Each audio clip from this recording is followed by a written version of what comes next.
Bonjour, ici Paris, le Sako Tikaye Salaye, c'est le peuple congolais dans ses droits de peuple à disposer d'eux-mêmes.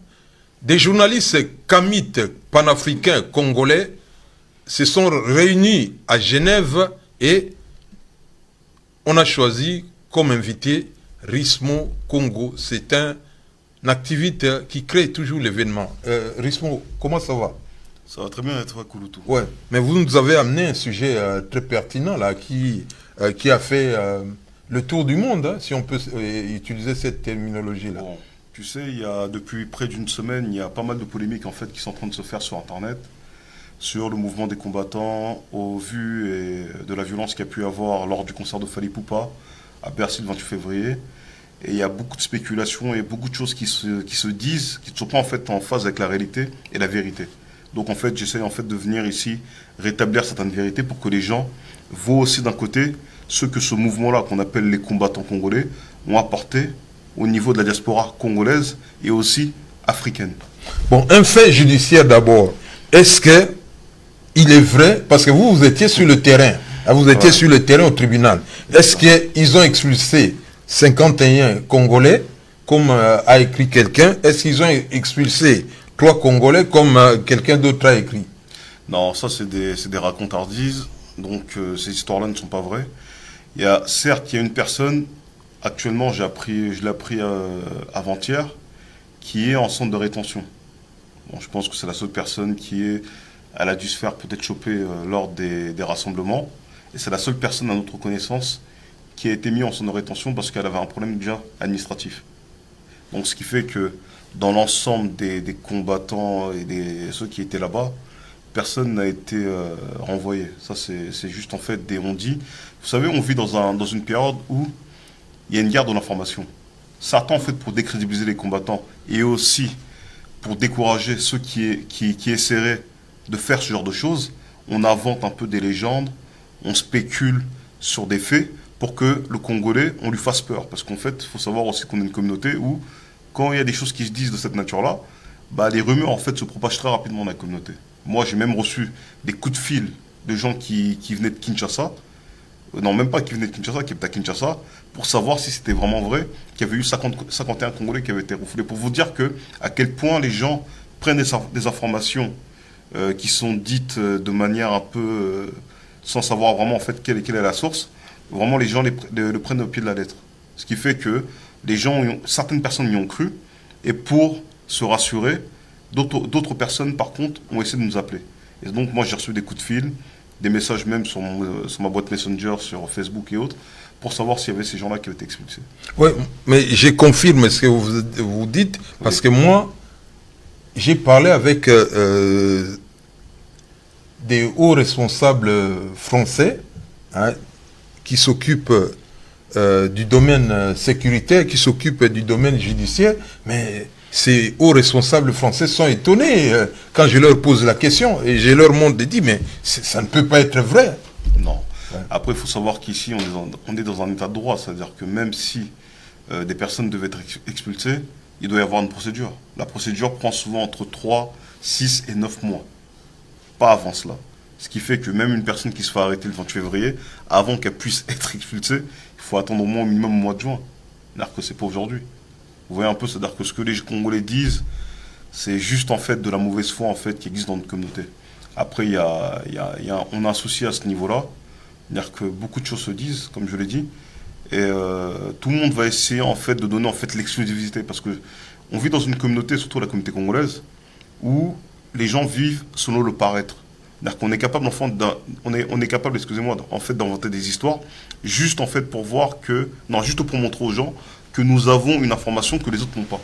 C'est ça que les gens en fait se permettent de dire tout et n'importe quoi et ne connaissent même pas en fait la législation française à ce niveau-là, et que les gens ne savent pas que ça ne se passe pas comme ça.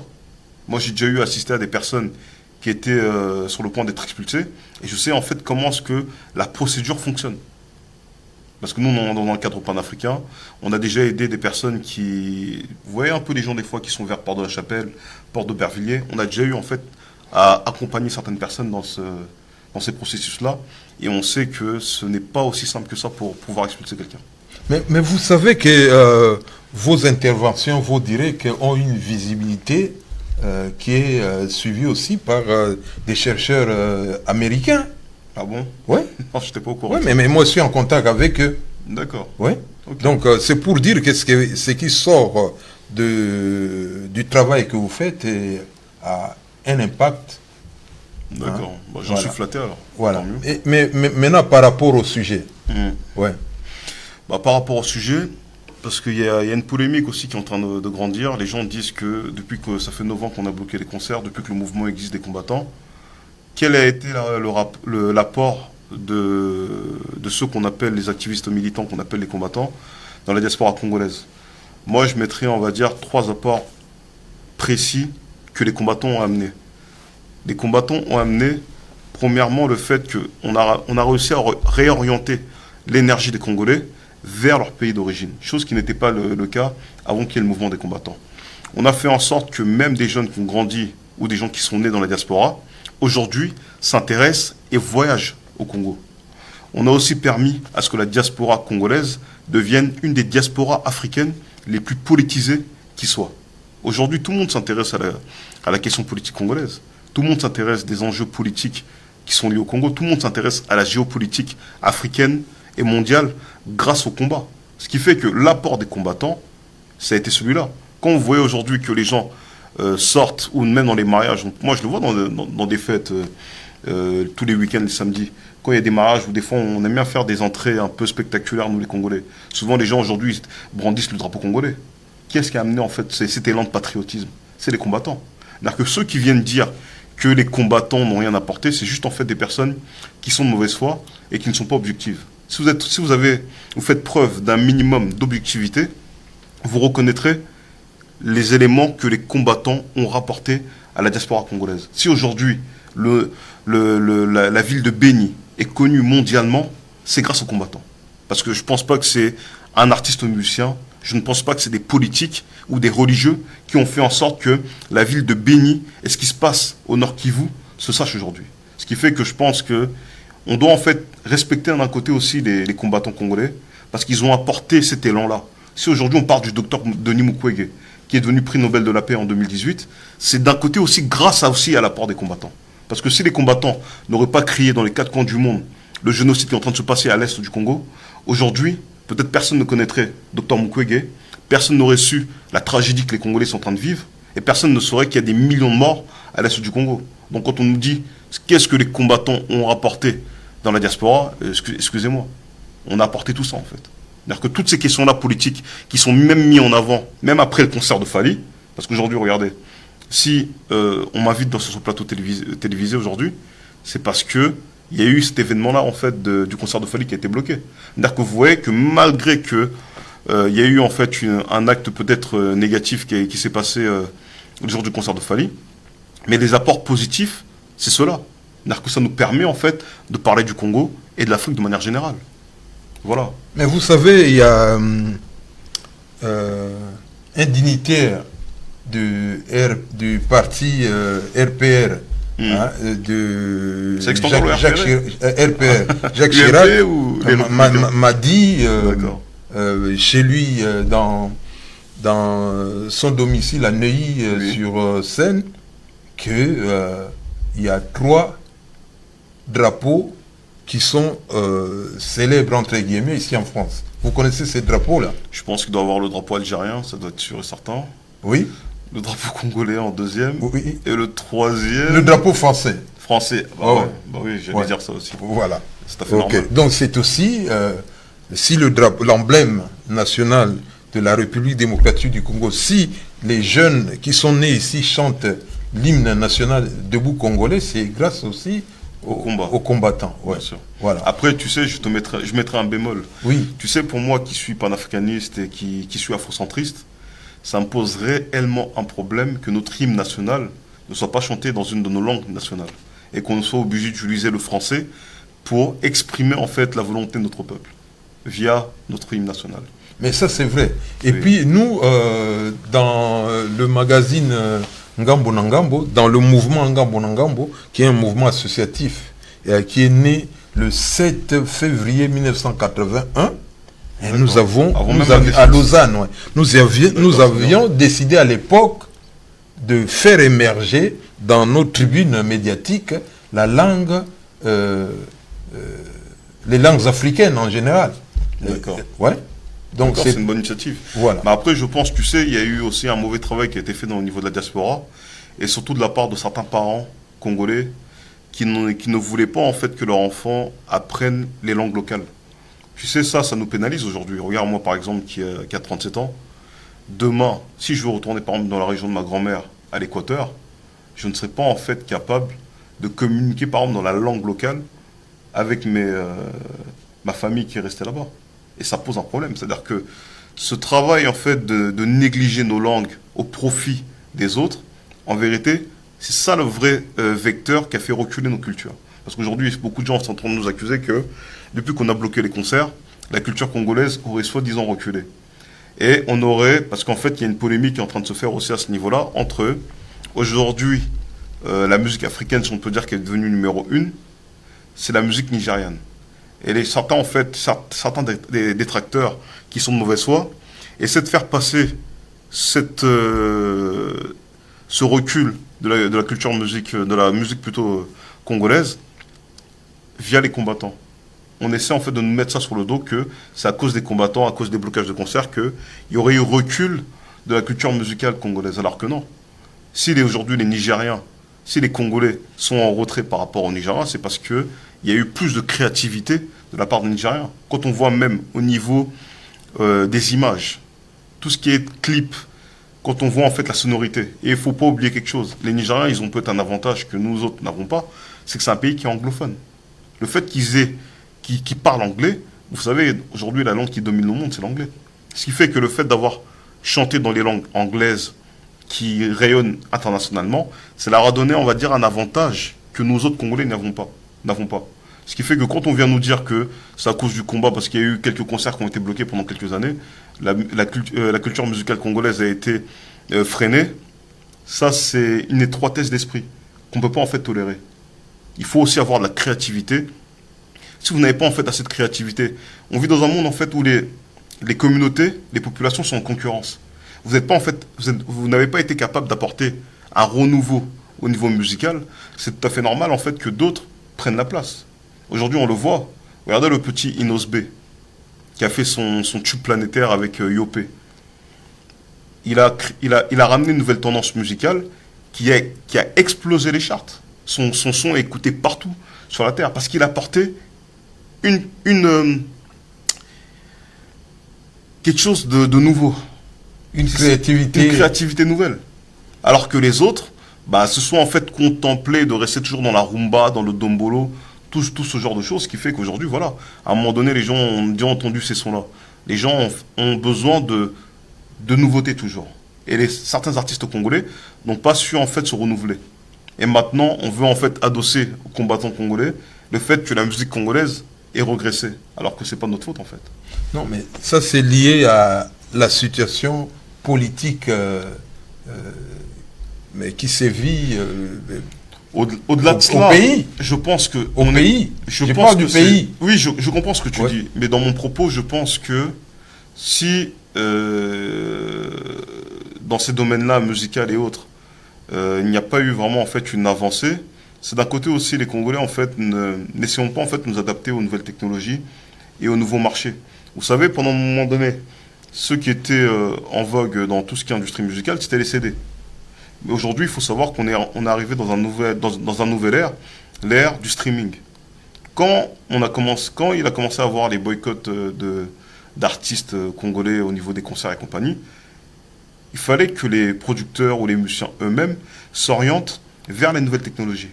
Ils devaient en fait s'orienter vers la nouvelle forme de consommation de la musique aujourd'hui, qui est en fait fait par tout ce qui est streaming, soit sur Internet, soit via des applications sur le téléphone mobile. Mais c'est parce que notre communauté n'a pas été capable de s'adapter. Voilà parce qu'en fait notre musique a régressé. Et une tranche de cette communauté. Ouais. Mais c'est en grande partie à cause de ça. Ouais. Mais c'est en aucun cas en fait à cause des combattants. Au contraire, les combattants ont permis de réveiller les Congolais même sur leur aspect dans lesquels ils étaient en fait faibles. Même pour connaître leur histoire. Bah, Mais par exemple, au-delà de tout ça, ouais. par exemple, moi j'ai un ami, un grand journaliste russe, qui s'est intéressé à Kimpavita. Il y a eu une émission exceptionnelle qui a été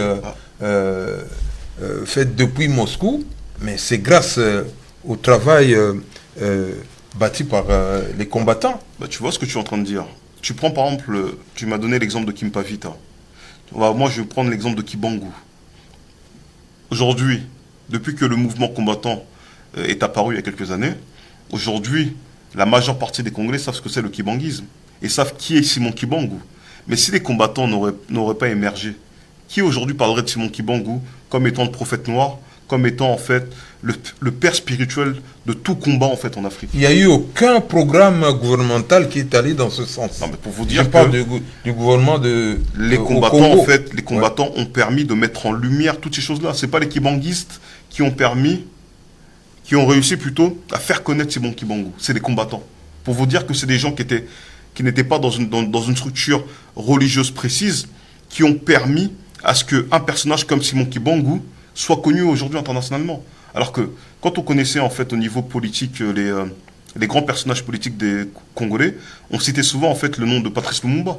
Mais les gens ne connaissaient pas en fait Simon Kibangu, Kimpavita, Yaya Mafuta, tous ces grands personnages qui ont fait l'histoire du Congo, l'histoire de la résistance congolaise. Parce que ces gens-là, quand on les cite, il faut en fait avant tout les citer comme étant les premiers résistants de l'actuelle République démocratique du Congo, ou du moins du Congo au sens plus large, le Royaume Congo qui peut inclure le Gabon, le Congo-Brazzaville, le Congo-Kinshasa, l'Angola, la Centrafrique. Même jusqu'en Afrique du Sud, là, il y a aussi voilà. des Congo. Mais bien sûr, les Zoulous, c'est les Congos. Ouais. Zoulou, ça veut dire ciel chez nous, non? Ouais. C'est-à-dire que quand les gens nous disent oui, on est... Non, il faut connaître son histoire. Ça, je dis, ça, c'est par rapport à ce que vous êtes en train de dire, là, c'est que l'apport des combattants a permis d'avoir en fait une remise en cause de notre propre histoire, notre propre culture, et d'abord comprendre à savoir qui on est. Et pourquoi est-ce qu'on a un peuple qui avons vécu toutes ces tragédies durant des siècles. On était le premier peuple à avoir été esclavagisé par les Européens. Avec Diego Cao, le Portugais qui était arrivé chez nous. Un barbare, un criminel. En 1482, à Banza Congo, en Angola, à l'époque. Un grand criminel. Qui a commencé à faire l'esclavage et a commencé à envoyer des Congos au Brésil, à Cuba, dans toutes ces îles-là et en Amérique latine. Et puis un vrai mythomane, ce Diego Cao. Pour vous dire que le combat, en fait, a porté tout ça. Donc aujourd'hui, quand j'entends des gens dire que les combattants, vous n'avez rien servi à rien, est-ce que la situation du pays, est-ce qu'on a arrêté les massacres à Beni? Non. On a permis à ce que les gens se rendent compte de ce qui est en train de se passer en RDC. Je pense que ça a été le plus grand apport qu'on aurait pu apporter. Maintenant, peut-être que ce que les gens nous reprochent, c'est de ne pas avoir matérialisé certaines de nos idées. Mais je dirais une chose à ces gens-là. Il faut savoir une chose. Les combattants est un mouvement relativement jeune. 9 ans. Ça fait 9 ans qu'on milite aujourd'hui. Et aucun d'entre nous n'avons pas en fait une vocation à faire ce qu'on est en train de faire aujourd'hui. C'est-à-dire que c'est par la force des choses qu'on a réussi à accumuler de la compétence, des connaissances, et aujourd'hui qui fait que je me retrouve dans ce plateau-là à parler du Congo. Mais ce n'est pas une chose en fait dans laquelle j'avais vocation. Donc ce qui fait que quand les gens viennent nous cracher leur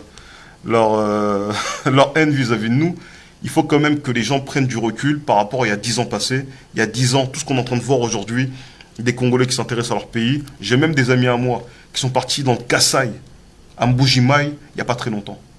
Pour vous dire que cet apport-là, en fait, du combat dans la diaspora congolaise a réussi à mettre en lumière et redonner l'amour du pays aux Congolais. Chose qui n'existait pas. Oui, mais c'est comme le direct que vous faisiez quand vous étiez au Congo, il y a combien de temps? Bien sûr, il y a près de 7 mois de cela maintenant. Oui, il y a beaucoup de jeunes qui sont nés ici, qui s'intéressent même juste aujourd'hui à ce que vous avez laissé comme trace.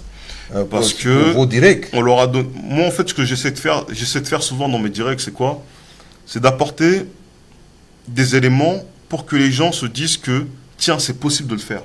Parce que jusqu'à une certaine époque, nos parents essayaient souvent, en fait, de nous... Comment est-ce que je pourrais dire ça? de nous démotiver à ce qu'on n'aille pas dans notre pays d'origine. Moi, souvent, on me disait à l'époque que si tu vas au Congo, on va te tuer, Liao, Salo Boé. C'est-à-dire que c'est des choses en fait qui n'entraînaient pas les jeunes de la diaspora à découvrir leur pays. Mais maintenant, grâce au combat, on a compris qu'il y avait en fait un avenir au Congo et que notre avenir ne se trouvait plus ici en Occident. Rice Congo, accent Tisana, Tutondele, toi ça qui dit là, Matondi Mingi. Bon, nous terminons cette émission par notre Momécano jeu concours. 100 $ à gagner uniquement pour les personnes qui vivent sur le territoire de la République démocratique du Congo. La première question, qu'évoque pour vous l'affaire Jeannette Abidjé? Et la deuxième question, quel est le nom de ce sportif, cet ancien footballeur français, originaire de la République démocratique du Congo, qui a financé le Bago Lingala français du feu professeur Kawata HMTM? Bobo Tombo Kabino, je vous remercie.